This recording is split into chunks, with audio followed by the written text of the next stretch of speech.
starts of the week. Listen, I'm going to fly through these because I got a couple of them going tonight in the Thursday night matchup between Pittsburgh at Cincinnati. So I'm going to jump right in. At QB, there was only one choice for me this week, and it is Jared Goff, Lions quarterback at home, hosting the Buccaneers Monday night. Should be a high-scoring game. Doesn't matter that Baker's missing most of his supporting cast. It doesn't matter. You could give his high school team out there with him, and he's still playing at an absolute MVP type of level. Lions secondary is banged up. You can't really run on Tampa Bay with Vita Vea stopping everything going up the middle there. I think Goff is a smash in this game, and I think I'm even going to go out on a limb here. I think he ends up as the week 7 QB1 on the whole slate. You'd be very hard pressed to play anybody ahead of him right now. I think he's a lock for at least 3 touchdowns. At running back tonight, I love Jaylen Warren in this game. I think Kenneth Gainwell is going to get some action. They've even talked about Caleb Johnson heating up a little bit. Doesn't matter. Jaylen Warren's going to smash tonight. It's too good of a matchup. And now they're saying that Trey Hendrickson's not going to play. You can't pass on that. And then I also like Quinshon Judkins for the Cleveland Browns. As it stands, Sunday, they're forecasting 50 to 60 mile an hour gusts of wind in that Cleveland game hosting the Miami Dolphins. Cleveland's actually favored to win that game by 2.5. Cleveland's defense, everything. Fire up Judkins. He had a dud last week. He is an absolute stud. He is going to ball out in this game. Love Judkins in that game. Speaking of bounce backs, I love Courtland Sutton this week at home against the Giants. Look, that game last week in London, listen, London fans, real quick, I know I'm trying to speed through these. I feel bad for you guys going to these games. How much longer is this going to hold up? These games that they're getting in these London games are absolute crap. They're unwatchable. They're the worst games. And they're like preseason games. And that Jets-Broncos game last week, don't let that influence your picks this week. That was just a fluky. The Broncos are a much better team than what they put on display last week. And it starts this weekend. I love Sutton in this game and moving forward. I put DK Metcalf on here. Little chalky.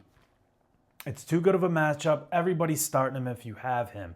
But what I like about him is he is a super high-end trade target for moving forward. He's already had his bye week, which is huge, okay? He's already had his bye, and Pittsburgh has the easiest strength of schedule for wide receivers moving forward.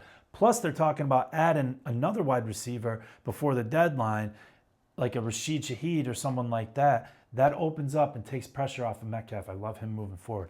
The other wide receiver, I just want to throw this guy in here, Rashee Rice. If you have him, if you stuck with him for these 6 weeks, don't be hesitant. Oh, I'll wait a week to let him ease in. Throw him right away in your lineups. I think he smashes right off the jump as soon as they get him going on the field at home against the Raiders. I mean, it doesn't get better than that, right?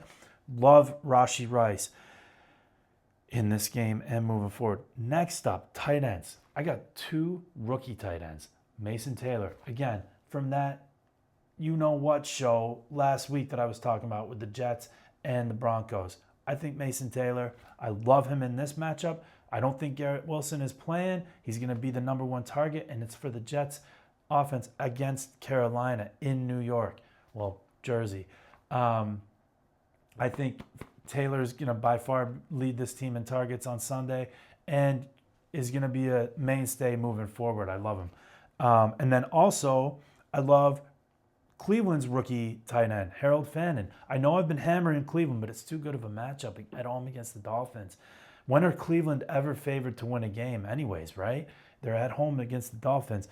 I think Harold Fannin, who's showing nice rapport with Dylan Gabriel, he's a PPR stud, but they're talking about, Fannin's a trade 4 target as well. They're talking about Njoku getting traded, and the big reason why is because Fannin's super good. So they don't need 2, right? And they're saying Njoku could go for maybe a 5th-round pick. Somebody's going to snatch that. Someone's going for that. Njoku's still a really good tight end. Fannin is the future tight end at that organization, and I love him in this matchup too. 60-mile-an-hour winds.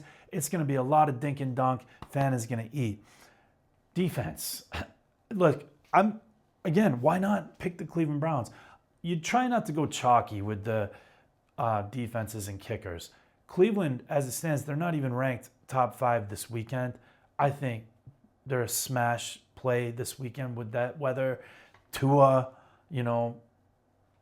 banged up Waller. I mean, it's Waddle probably just sneezed and got hurt.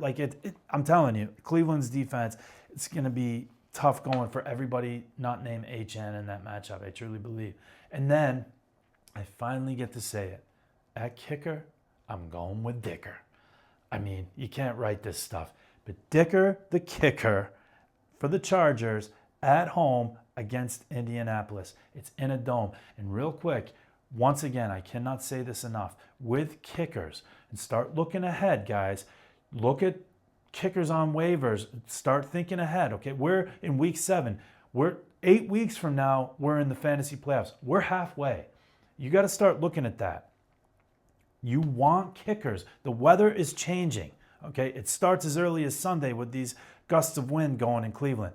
You want kickers that are in domes. Dicker's in a dome this weekend. He's going to smash. Hopefully you guys get these guys in your lineups and you smash as well. Real quick, again, hit the like and subscribe button. Put some comments. You got start sit questions in there. Throw some comments in, okay? Ask me. I might switch it up this week. I'm just giving you a heads up. I might switch it up. And instead of doing the preview game by game by game, I might look in, deep dive, maybe do some trade targets, trade advice, suggestions, and we'll see. And maybe just highlight some guys I'm really high on this weekend, okay?